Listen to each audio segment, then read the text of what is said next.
It was raining heavily in autumn, and he liked this time of the year. She was crying with him, turning yellow and fading away. 45-year-old jeweler Edward felt the same way inside.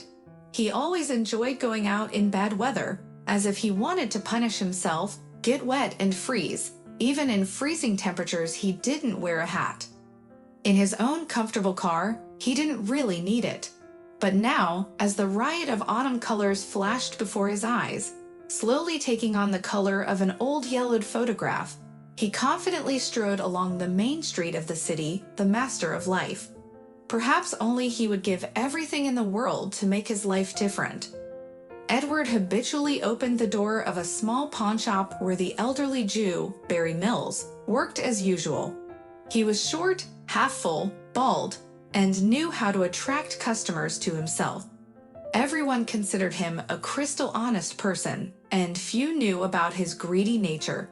In particular, Edward had traded with him many times when Jacob tried to pass off trinkets as precious metals. But it was not easy to deceive the best jeweler in the country. He had a wealth of experience to handle the situation.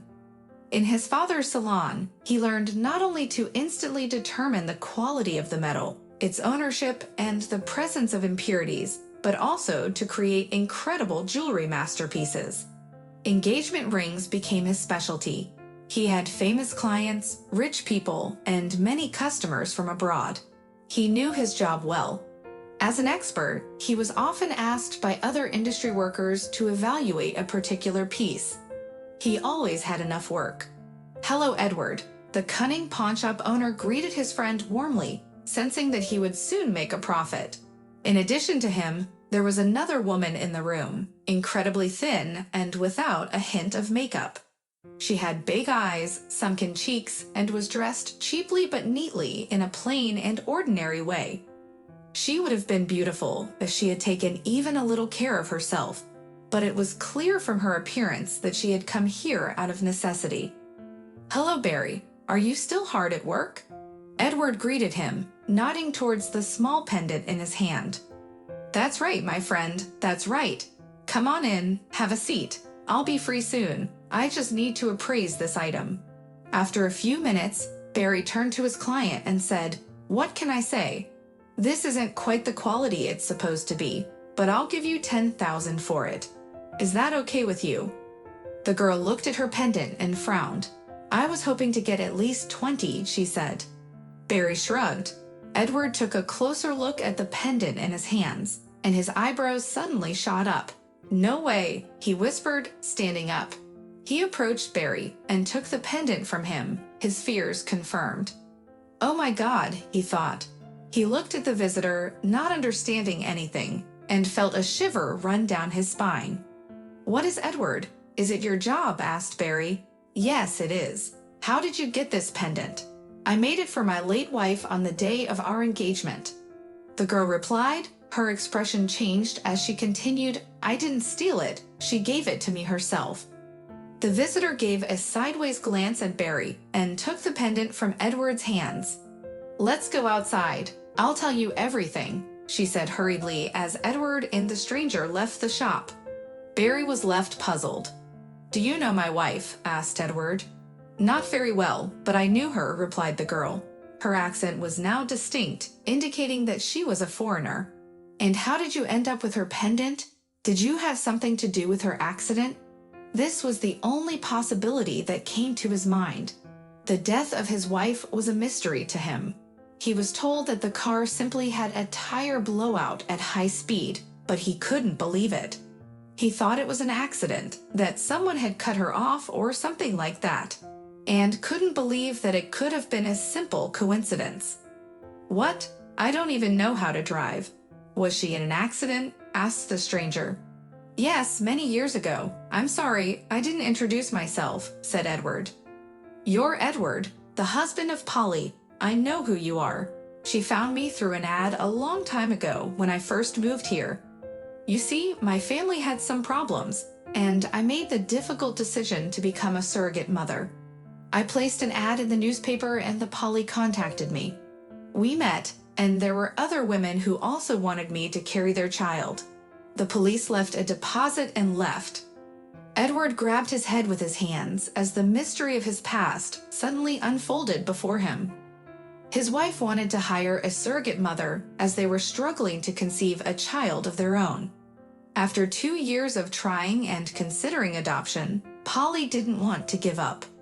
"Wait, where did you meet her?" asked Edward, feeling anxious. "It was on the outskirts of the city. You know, there's a bridge not far from the highway exit in the northern part of town," she replied. And then it hit him. "Oh my God, so that's what she was doing on that highway that day," he exclaimed. "Was it around noon?" he asked, feeling his pulse racing.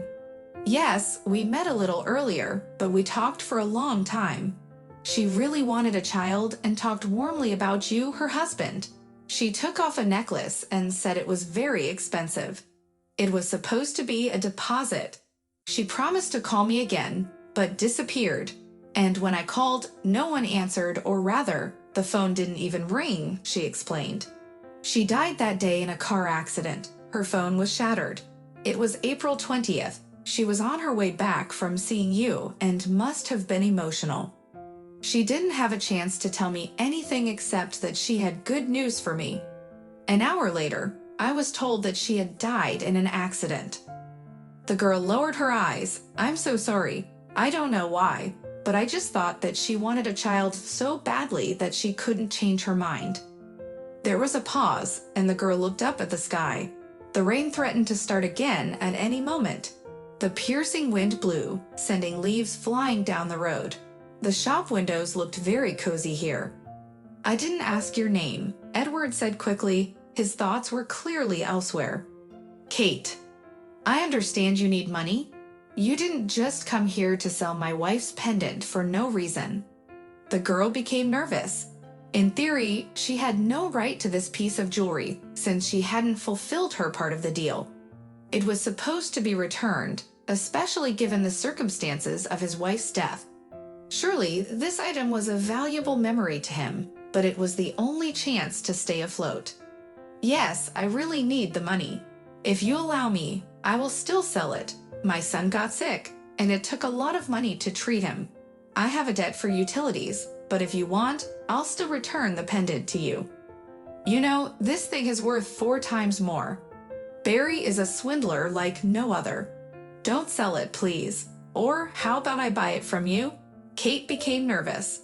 "That's not fair. No, it's yours. I should just return it to you." The girl handed over the pendant, and Edward took it. "I have to get back to work. I'm sorry," she said. The rain started to drizzle, and Edward couldn't decide on this dilemma. Just taking the pendant back was also wrong. The girl clearly needed it. "Wait, I have some money. Take it and the pendant too. I would like to meet with you again, but just to talk about Polly. I want you to tell me about her." Edward handed Kate 3 crumpled $100 bills and the pendant. Kate took them. "I can't," she said. "You can, and I insist. Take them, just don't give back the pendant." "Where can I find you?" he asked. "I finish my shift at 5 in the evening. I work at Technical School 11.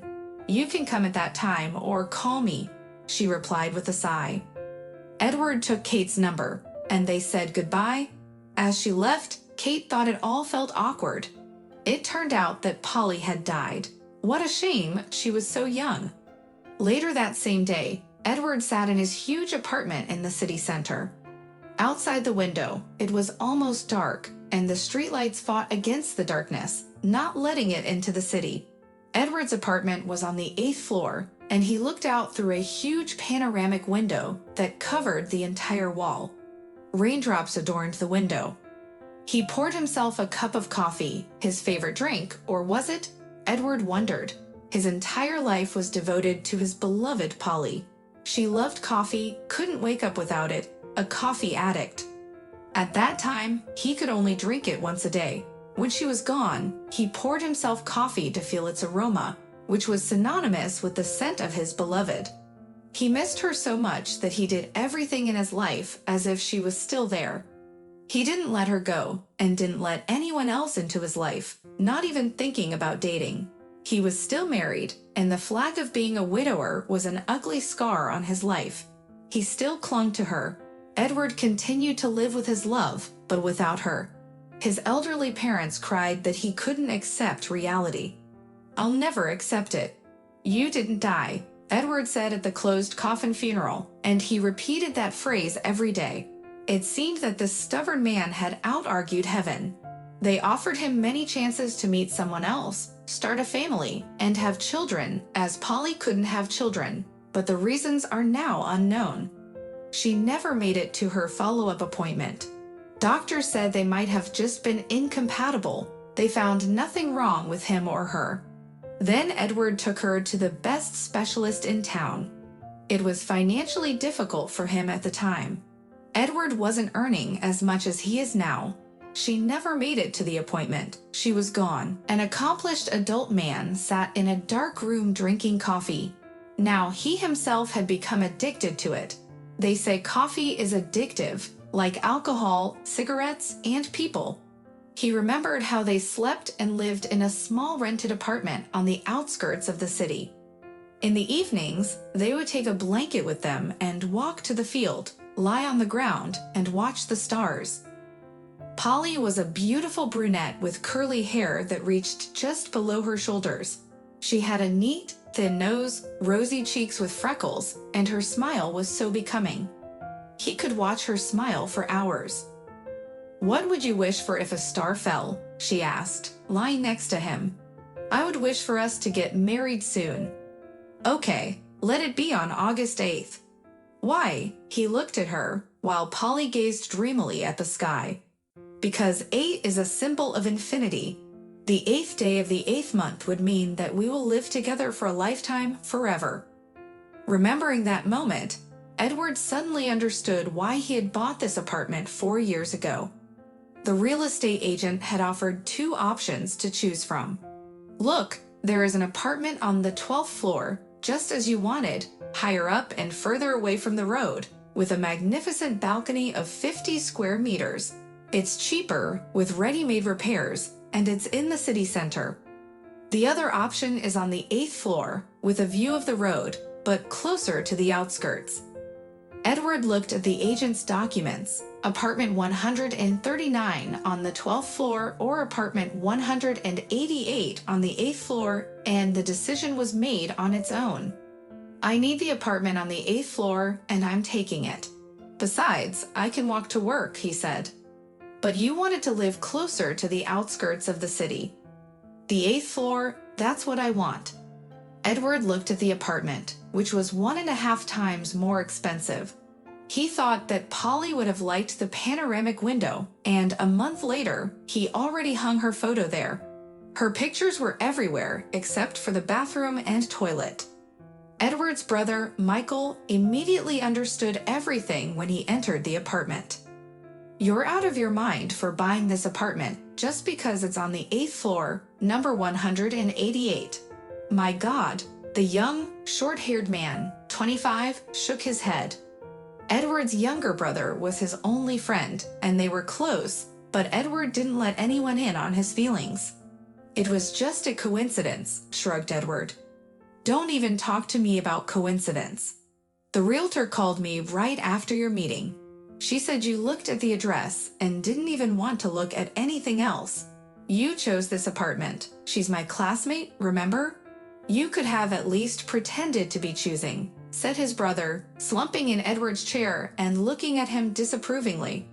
"I think Polly would have appreciated it. It was a sign. She would have been happy here. Just my intuition, especially since it's so close to work," replied Edward. Edward then talked to his brother for a long time. His younger brother tried to pull him towards the bright side so that he could forget his deceased wife and move on with his life. But as soon as Edward talked about Polly, Michael understood that he had an unhealed wound inside him. They say that a person is never given trials that are more than he can endure. In Edward's case, it wasn't true. Yes, he did not die after becoming a widower, but he did not live either. He seemed to have gone halfway to that world with her, as if holding her dead hand and not daring to let go. As if he was afraid that if he removed her photos, she would disappear forever. He thought like that, not realizing that Polly had long disappeared. The next morning, Edward opened his eyes, as always. Polly's smiling face looked at him from the wall. "Good morning, dear," he said. Another night had passed without her. How many more nights like this would he have until they take him to her? He was no longer afraid of death. Edward suddenly wanted to find Kate. How much he wanted to have this pendant, which was a direct connection to Polly. He went to work and could barely wait for the evening. Kate was leaving work with one of the school students. "I'm waiting for you here," said Edward. Kate looked at him wearily. "Who's this, Mom?" Her son tugged at her sleeve. So this was her son. "We've had a talk about this," she explained to him, patting his head affectionately. "About what?" the boy persisted. Edward sat down next to him and extended his hand. "Hello, my name is Edward, and what's yours?" he asked with a smile. When he was around children, he just lit up. "I'm Bob," the boy greeted him, around 8 years old. "I want to ask you something. I had a wife who died, and your mom knew her. Can we talk for just a little bit?" "Will you allow me?" Edward asked. At that moment, it seemed to him that Kate was shaking her head reproachfully, as if to say that children should not be told such things. Edward looked at Kate, who was smiling. She was pleased that Edward had asked her little son for permission to talk to her. "Okay, I allow it," Bob answered. After escorting the child to his father's house, which was just behind the school, Kate came out again to join Edward, and they strolled leisurely down the alley to talk. "What do you want to know?" Kate asked, realizing that she didn't have much to tell. "Everything, every detail. You see, I miss her terribly. My family thinks I'm crazy because of her," Edward replied. "You don't look like a crazy person," Kate said. "Polly called me. She had a melodious voice and was in a good mood. She asked me who I was and where I came from. I told her that our family had just moved from the suburbs to Latvia. My mother lived here, and my father and I left when I was still a little girl. We found out that my mother was sick, so we came back to try and help her. That's why I wanted to become a surrogate mother. We could afford to get her treated at a good clinic. The doctors said they couldn't cure her, but they could extend her life. I'm sorry, I'm talking about myself. You're interested in Polly." Kate paused for a moment. No, please continue," Edward said. "Okay, when Polly said that she might not be able to have children at all, she asked me if I could carry a child for her husband and give it to him. She said she wanted her own child, but if it was medically impossible, she would be happy to raise your child with another woman, with me. She was something else," Edward said, realizing how little he really knew about Kate. The weather was threatening to turn wet again. Edward noticed that his companion was looking for a bench. "Let's go to a cafe. I'll treat you," he suggested. "It's a bit inconvenient," Kate said. "You're too modest, Kate. There's nothing wrong with it. After all, you're doing me a favor by walking with me after a long day at work. Please." She nodded. Kate wasn't used to attention or signs of affection. As soon as she found herself alone with a small child in her arms, she became a single mom with a baggage to every man she met. She was attractive, but as soon as men found out she had a child, and that they might have to spend time and money on him, they would slowly disappear. She wasn't interested in small-minded and mercenary men. She had a small but loving family. "What will you have?" "Don't be shy, please," Edward asked awkwardly as they sat at a cafe table. "Coffee? I just can't do without it in this weather," Kate admitted. "I can't either." They ordered food and 2 large, delicious cappuccinos. The conversation was awkward. Edward had forgotten how to talk to women. The only exceptions were his sister's wife, his mom, and some colleagues at work. He also had a very warm relationship with his grandmother, Rosalie. She had lost her husband many years ago, but spoke to his portrait every day. Only she could understand her grandson's quirks regarding his grief for his departed wife. Rosalie believed that the dead never truly leave us. They are still with us, and sometimes God returns them to us in the form of children, new people in our lives, and we feel it. Our soul understands that the person who left is still with us, but our mind may not comprehend it. Therefore, we just feel tenderness towards them. Polly had made an agreement with you a few days before your meeting. I'm just trying to understand why she didn't say anything, said the woman. No, she called in the morning as soon as she read the newspaper. She and a few other women, but only she was willing to drop everything and come anywhere as soon as possible. You know, I think she was very excited. She really wanted a child. Maybe that's why the accident happened, the man replied, shaking his head and looking at the woman in the eyes. They said the tire burst while she was driving at high speed. Everything happened in an instant. One moment she was driving, and the next she was at the gates of heaven, he continued. Kate could see that the pain of losing his wife hadn't gone away and hadn't even lessened. It was like it was growing with each passing year. In that moment, she realized how much this man was capable of loving. I'm sorry, this topic is very difficult for you, I understand, Kate said, lowering her gaze. My family says I should move on, that it's long overdue to forget, or at least not react so strongly to her absence. They say I should take down her portraits, just to take down her portraits, he exclaimed. Did you experience something similar? Edward asked. It happened, it's happening, and it will happen. I'm a widow. My husband died a month after our wedding. I was waiting for Bob, but I didn't know it yet. I found out on the 40th day after his death, and he didn't know that I was pregnant. How did it happen? He was young too. He was a racer and crashed on his bike during a night race. His dad didn't like him. They said he was a delinquent. Racing at night was foolish. Now when his father comes to my place, he always scolds me for having his portrait in the house, saying it traumatizes the child. But in reality, he just doesn't want to see him. They always have their reasons. He's a widower now himself. After my mother's death, her pictures only exist in albums. He continues living while I'm stuck in the past. So I understand where you're coming from. The conversation had subtly shifted from small talk to the lives of two widowers. Outside, it was getting dark without notice. Edward couldn't stop talking to Kate, as though he had been thirsty for all these years and was finally given a drink. She understood his quirks and didn't find them strange. She herself spent hours talking to her husband at the cemetery, seeking his advice and trying to please him in her thoughts. Oh my, it's so late. I need to help my son with his homework, Kate rushed, looking at the darkening sky outside. I hope we'll meet again. You seem to be the only person who understands me. Just for conversation, especially since you haven't told me about my Polly's meeting. You're right, we've lost track of time. All right, let's meet up on the weekend. Edward walked Kate home and then went back to his apartment on the 8th floor. I saw that girl again today, he said to Kate. You wanted her to have our child. It's strange to find out about this only now, after so many years.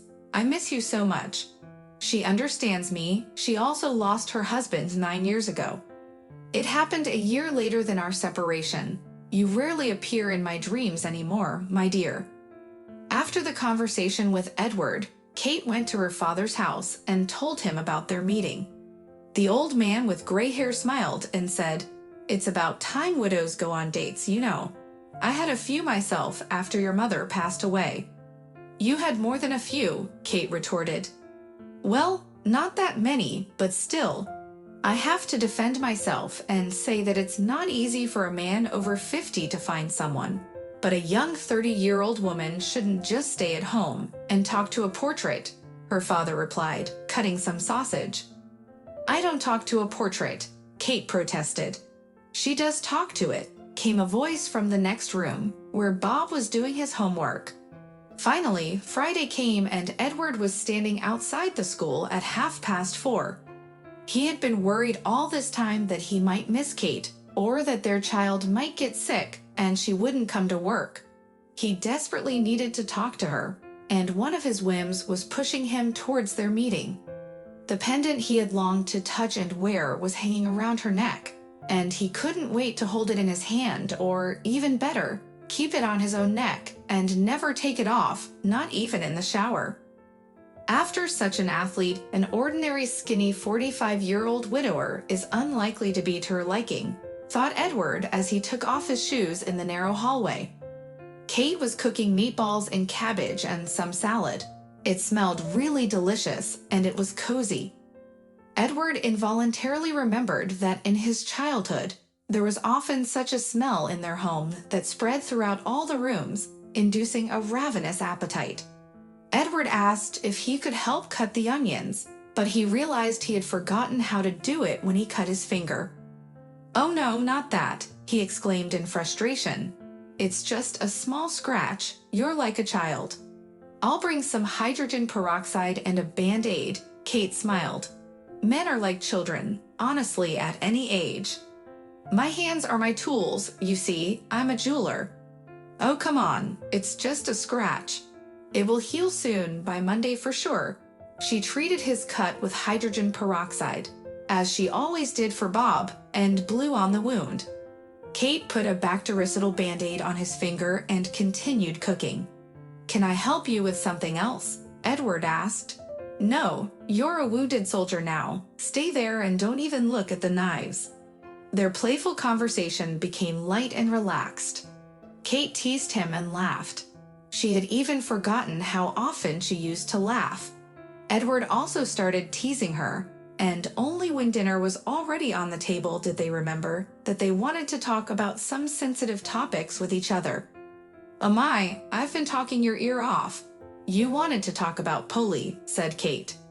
Edward was enjoying the delicious homemade food, noticing in passing that he had grown to like her accent and pleasant voice, aside from the hint of Baltic origin in her speech. "You're someone I could talk to about anything, and you cook wonderfully," he said. "I enjoy talking with you too, Edward. I'll tell you all I know about Polly, though it's not much. When we met her, she came in her little white car. Yes, I didn't even have my license then, and she was a good driver from childhood. We lived simply, and I was just learning my father's trade. She said you didn't have the sum I asked for upfront. I took the average rates for surrogacy services in the city. I was foolish then, thinking I could just undergo a few medical procedures and make some couple happy. It was only when I gave birth to Bob that I realized I couldn't give up the child." "You're right, not every woman could do that. It's difficult." When Polly arrived, she was wearing a green sundress. We talked for about 40 minutes, and I told her that my mother was sick and that we needed money urgently. She took off a necklace from her neck, saying that it was expensive and would serve as collateral until we could gather the money. She asked me to buy fruit and eat properly and gave me cash. These same amount of money would have been worth more 10 years ago than they are today. She really wanted a child and said that before she met me, she needed to undergo another examination to see if she could become a mother herself. On that day, I actually made an appointment for her with the best specialist, but she didn't make it to the appointment," Edward said, looking down. She felt the sharp pain in her interlocutor's voice again, as she herself felt the same way when it came to her husband. "I'm sorry, you two must have been a beautiful couple." Polly hugged me goodbye. To Kate, Polly seemed like a very good woman. Even just talking to her was like being warmed by the sun. She was pleasant, never offended or said anything bad. Kate thought that she was that kind of person, but those were only her impressions from a single meeting. She couldn't be objective. That was all she could tell him about Polly. Edward smiled. Tears welled up in his eyes. "You're right, Kate. She was exactly like that," he said, realizing that he was holding her hand for no reason. Kate smiled sympathetically at him. "My husband was my son too. I was often in a bad mood, often frowned and got upset, but he always found something good in any situation. We only knew each other for 4 months, and in that time we managed to get married." "Tell me why you never became a surrogate mother. You were waiting for Polly," Kate sighed. "I waited for her for a month, but my mother's condition was getting worse. Then I talked to another woman, and we agreed on everything. I went through the screening, everything was fine, but on the day of the scheduled fertilization procedure, she found out she was pregnant herself. I never told my parents that I wanted to earn money this way, but on that day, I told my father. My mom was not to be disturbed, she had a weak heart. And what did your father say? He cried and told me not to do it. He said that God himself led me away from this idea. He raised me and knew me better than anyone, and he said that I wouldn't be able to give away the child, and it would break me for life. And over the years, I realized that he was right, not just because of those words. It wouldn't have helped my mother anyway. He also told me about a possible operation that required money. On that day, he admitted that it was no longer possible to help my mother. The operation was possible, but most likely she wouldn't have survived. It was a big risk, and my mother passed away a month later.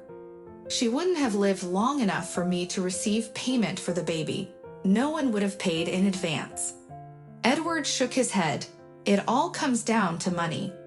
No, that's not true.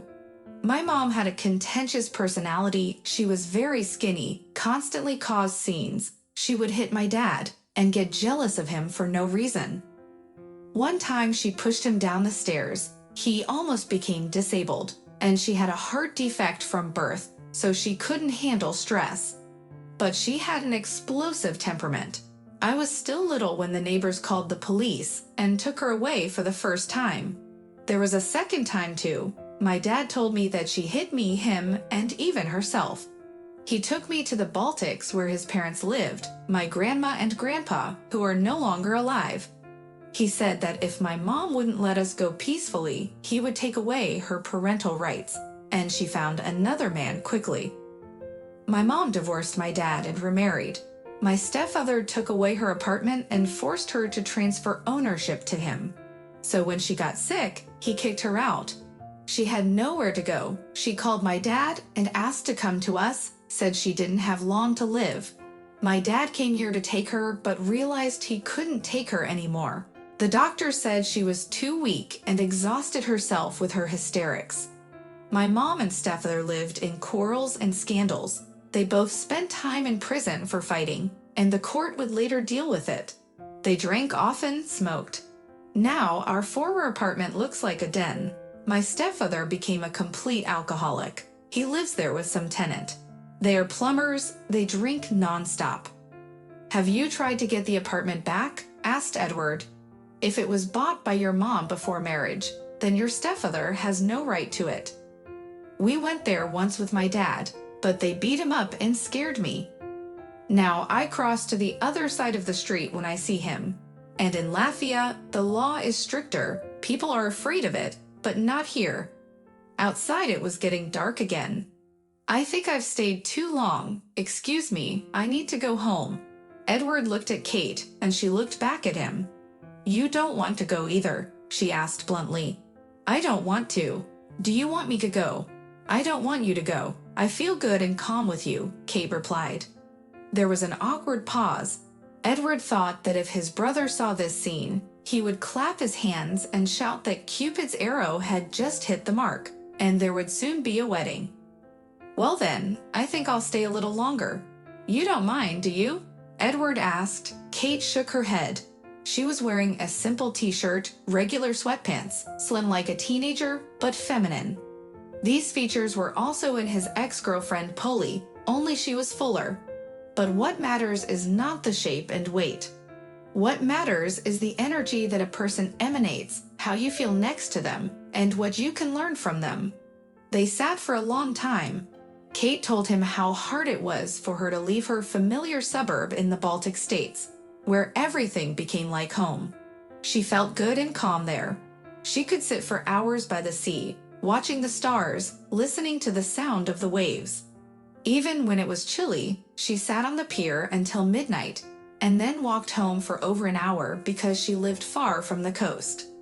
She didn't remember her mom well, but her dad devoted himself entirely to raising his beloved daughter. He found a job, helped her with her lessons. His parents, Kate's grandmother and grandfather, also helped her.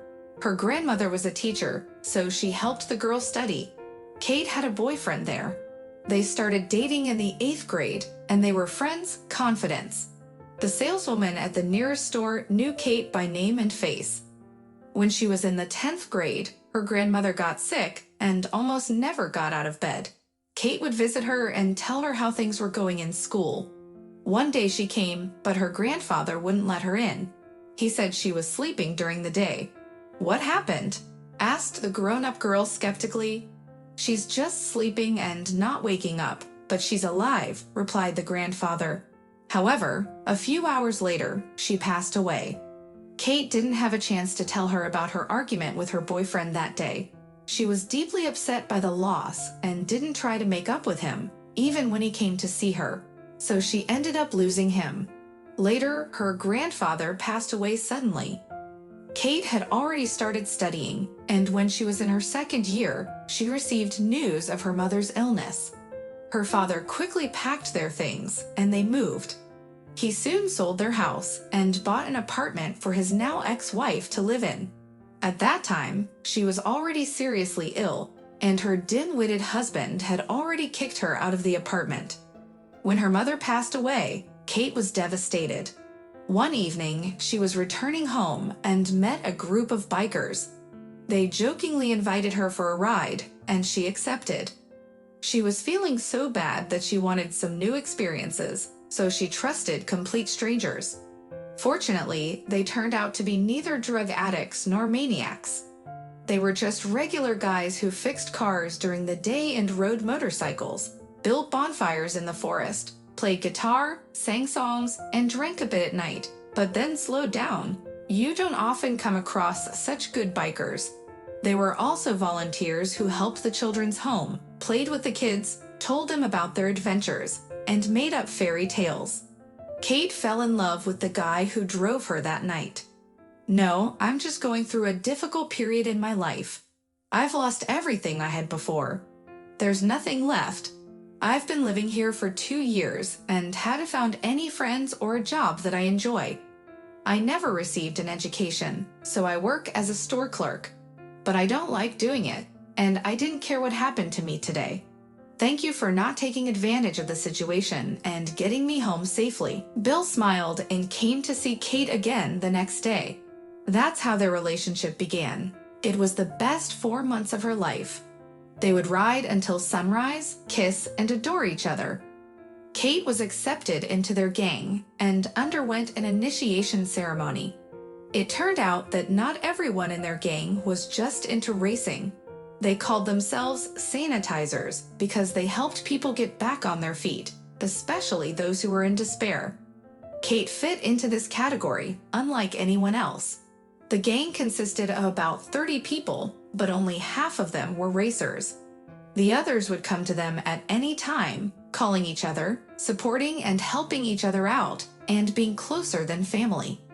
Many of them were former alcoholics in recovery, and there was a woman who had lost her parental rights because of her addiction and was now trying to rebuild her life.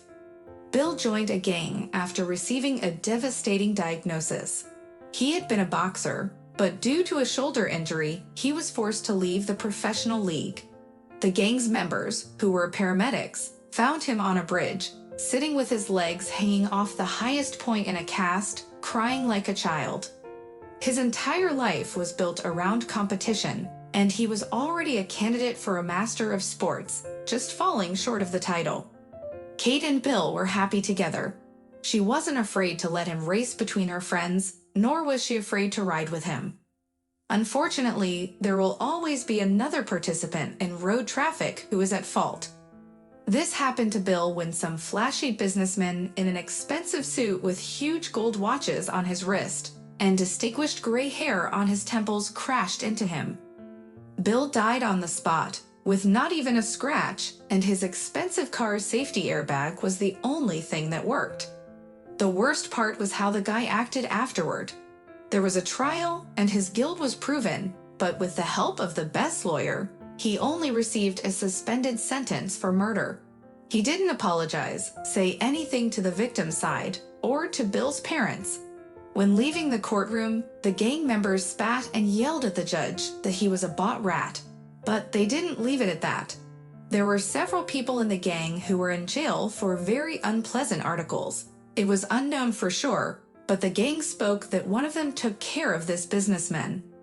They found him lifeless a month after the trial. The official version was that he jumped out of the window. However, it was clearly not without help, but they couldn't find the guilty party. In the gang, everyone was for each other and provided each other with alibis. Kate realized that it was someone from the paramedics who sought revenge because that same night, she found expensive gold watches on Bill's grave, apparently the same ones the businessman had on the night he hit Bill. So that's how this story ended, but the gang still exists, with new faces already there. Occasionally, someone from them would stop by Kate to ask how she was doing, and she would reply that everything was fine and thanked them for not forgetting about her. They talked until 2 a.m., and the portrait of Bill on the wall seemed to watch her sleep, judging her. That's what bothered Kate the most that night. Maybe not, of course not. He could only judge her for being alone for so long. The next day, Edward called Kate, and they talked for a long time on the phone. He invited her and her son to his place, but she came alone, saying that her son decided to stay with his grandfather. In reality, it was the grandfather's idea, and he was very happy that Kate had found a man. Although she insisted that they were just friends, he instructed her to leave her grandson with him and enjoy her weekend. It rained heavily all day, and Edward picked Kate up from her home and drove her to his apartment. Upon entering, she immediately sensed that a bachelor lived there. The inside was clean and neat, with no extravagance. It turned out that Edward had a cat, a simple striped stray he had found on the street in a similar downpour a couple of years ago. Edward couldn't cook, so he ordered pizza. Kate was dressed in simple black pants and a loose knit sweater. He noticed that she had put on lipstick, and it suited her very well. He understood that he felt something for her. The whole day, Edward ran around the house with a rag and a broom, wondering how everything would turn out, while his brother, who dropped by uninvited as usual, just chuckled. He was thrilled for his brother, but couldn't resist teasing him. Edward turned on the large plasma TV on the wall and left to use the bathroom, giving Kate the remote to choose a program. When he returned, the screen showed nature scenes with some simple music playing. I chose a relaxation channel. The guests shrugged as they ate pizza and drank tea. From the walls of every room, Polly's portraits looked upon them. Kate approached the portraits, recalling their only meeting. Who would have thought on the day we met that 10 years later I'd be looking at her photographs in this apartment with you, on a first-name basis, she mused. Edward sat on the couch, watching Kate. It's some kind of obsession. It's Kate from now on. I met you last week, and I can't remember how I lived without our conversations. We just have a lot in common, but that doesn't mean anything, Kate replied. I know what I am to men. I'm not in my 20s anymore, and I have a child.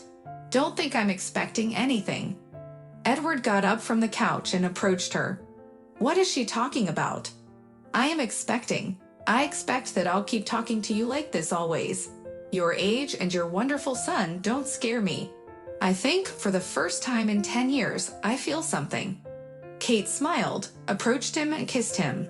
He responded to the kiss. They completely melted into each other, and it felt good to be together. It was unexpected for both of them, as if they were kissing for the first time. He was 45, she was 34, and just a month ago, they didn't even think they would ever feel this way again. The kisses didn't go any further that night, but a pendant hanging on her chest caught Edward's attention. He stopped and took it in his hand. Do you want to take it? Kate smiled, sensing his interest. I really want to, but now it's yours. You know, Polly gave it to you. It was her will. I won't take it away from you. It was supposed to be a pledge, he said. Take it, you want it. It's her possession, a part of your history with her. I just kept it all this time because I didn't know who to return it to. I called, but the phone was unavailable, Kate said. Edward sighed. What if we fulfill her last wish? Kate furrowed her brows. "What do you mean?" she asked. "Polly wanted you to have a baby, even if she wouldn't be its biological mother. She wanted your child in mind to be born, our child. Maybe she wasn't capable of conceiving due to a medical condition in her family, and you were afraid you might have the same problem. We didn't have a chance to check if we could have a baby. If we can, then the pendant should rightfully belong to you," Edward explained. Kate laughed, but when she looked at Edward's face, she realized he wasn't joking. "Are we going to have a child in memory of your late wife?" she asked. "You think it's crazy, don't you?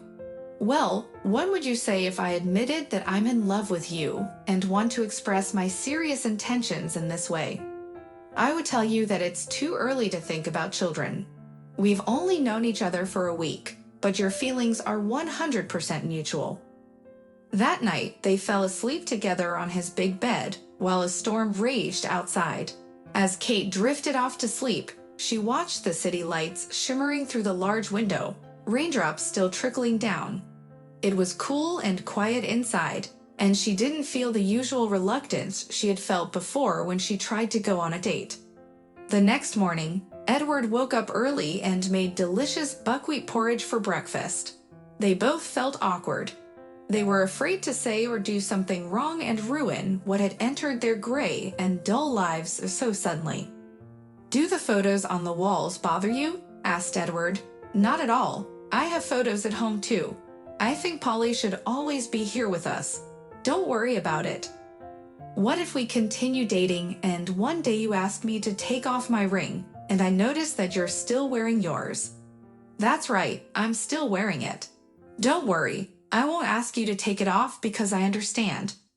Do you know, after a couple of years since Polly's death, my brother tried to set me up on a date forcefully. He came to visit me with 2 girls, one of whom he had brought for me. He was not yet married at that time. Closer to midnight, he hurriedly left with his friend, leaving us alone. The girl was clearly inclined towards intimacy, but when she started to get too close, I told her that I would be happy to, but I needed to ask for permission from my late wife first. I went up to the portrait and started talking to it. The girl ran away so quickly, you would have seen it. She said that I was crazy. My brother scolded me for a long time afterward." Kate laughed. "I also had a couple of unsuccessful dates. I went out with a guy twice. I told the biker friend Bill about it, and he came on our 3rd date. It was horrible. He was asking my date about his plans for me, as if he was my older brother. The guy couldn't handle the pressure and ran away, admitting that he had no plans to date me since I had a son. That's when I realized how society really treats women with children. We are second-rate goods to them. I don't understand it. Men feel sorry to invest their love in someone else's child, but there are no such things as other people's children. Can the child of a beloved woman really be a burden? Why so much negativity? The world has gone mad. I don't understand it either. Don't worry, I don't think having a child is a burden. I always wanted to have children and was ready to adopt. You know, everyone is different, but unfortunately, not everyone who claims to be human is human." They talked about life, politics, how today's youth is different from before. They were interested in each other, as if 2 puzzle pieces had come together perfectly and became one. Kate spent her last day off with her son, and in the evening, Edward took them to a carousal in the park. They were together the whole time and became close, as if they were meant to be. Bob quickly became friends with Edward and began asking his mom when he would come back. The boy desperately missed male attention. Their meetings became frequent, and colleagues at school congratulated Kate on finally finding herself a date with a man who drove an expensive car. Kate's introduction to Edward's father was strained. He said he was happy for her, but made it clear that he wouldn't let anyone hurt her. At 45 years old, the man felt like a boy again, visiting a girl's house and speaking with her father. When Edward left, Kate's father hugged her and told her to marry him without hesitation. "Why?" Kate asked in surprise. "Because where will you find another one who is so obsessed with the past like you, and no one else will understand it?" and no one else understands him either. Kate's introduction to Edward's parents followed the same pattern. They were affectionate, but asked many uncomfortable questions. Kate had to talk about Bill, her parents, and her stepfather. By the way, Edward said, "I consulted with a lawyer. The apartment should be yours by right. He's living there illegally." This topic wasn't brought up again during dinner, but a month later, Edward brought home the keys to the apartment and placed them in front of Kate. "What is this?" She didn't understand. There was a familiar keychain with a small metal ballerina figure that she remembered from her childhood. She took it in her hands and burst into tears, reminding her of her mother and childhood. Stepfather wanted to move in with his new partner. He took his things and won't bother you anymore. "Oh my God, how did you manage to do that?" Katerina asked. "I went to him with a police officer whom I knew for a long time. He explained to him what would happen if he appeared in his area again. You have to speak to people like him in their language." The apartment was in terrible condition. Katerina didn't want to sell it. It was expensive and a memory of her mother. Edward offered to renovate it. Vobu will need a new place to live when he finishes school. Katerina soon moved in with Edward. It was sunny outside that day, and in Edward's apartment, 2 portraits of Bill and Polly now hung on the wall. They hung them side by side, asked for their blessings, and started living together. Vobu loved their new apartment, and he had his own room with everything that came with it: a desk for studying, a computer, and a car-shaped bed. Edward spoiled the boy, realizing that no one had ever spoiled him before. "I'm so tired today. Can we have some wine?" Edward asked. "How nice of you to suggest that," Katerina beamed. "Why?" "Because I didn't know how to tell you that I'm pregnant, and now I can say that I can't drink wine anymore."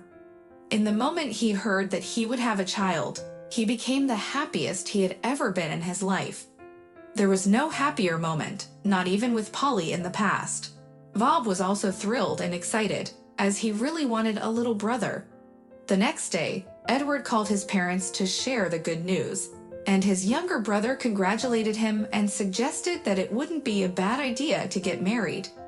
Suddenly, Edward realized that he was a jeweler and wouldn't have to go far to get the perfect ring. He chose the most beautiful option and proposed on the same day. The wedding was simple, just for family. Kate wore a plain white dress, and Edward wore a white suit. They put on the rings over the ones they hadn't taken off for many years. They had decided that there was no need to erase the heavy events and deceased people from their lives. They didn't demand that each other forget everything and start over, and the double rings became a symbol that they understood and accepted absolutely everything about each other. Later in the evening on the wedding day, Edward and Kate went to the cemetery. Kate visited her mother and cried at her husband's grave. Edward also visited his first wife, who was buried in another cemetery. "Do you think they talk to each other there?" asked Kate. "I don't know. I've come up with the idea that she hears everything, that she's with me forever.